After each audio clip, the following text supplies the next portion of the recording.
मार्का जारी था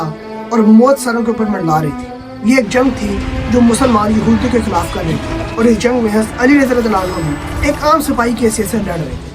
और बहुत से यहूदियों को वो ठिकाने लगा चुके थे। बहुत करीब था कि मुसलमान उस किले को, जिस किले को वो फतह करना चाह रहे थे, उसको वो फतह कर लेते, लेकिन उस किले का एक मुहाफ़िज़ गिरोह हज़रत अली रज़ियल्लाहु अन्हु के ऊपर हमला कर देता है और उस गिरोह का एक शख्स हज़रत अली रज़ियल्लाहु अन्हु के ऊपर इतनी सख्ती से वार करता है कि उनके हाथ में जो ढाल थी जिससे वो अपना बचाव कर रहे थे वो नीचे गिर जाती है। और उसके बाद हज़रत अली रज़ियल्लाहु अन्हु ये कहते हैं कि उस ज़ात की कसम जिसके हाथ में मेरी जान है, या तो मैं उस शहादत का मज़ा चखूँगा जिस शहादत का मज़ा हज़रत हमज़ा रज़ियल्लाहु अन्हु ने चखा है, या फिर अल्लाह ताला इसको मेरे लिए खोल देगा, यानी कि इस दरवाजे को मेरे ऊपर आसान कर देगा। और इसके बाद वो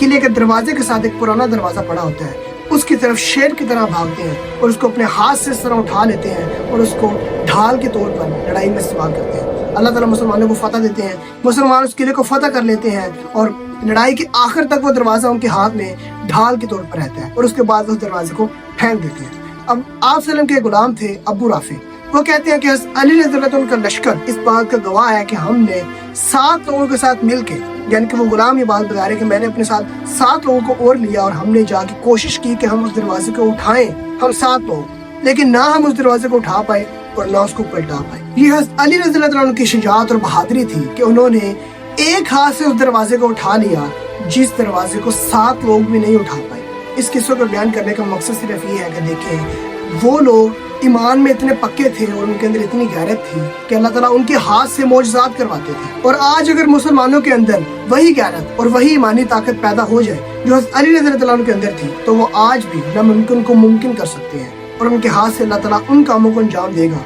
जिनको सोचा भी नहीं जा सकता।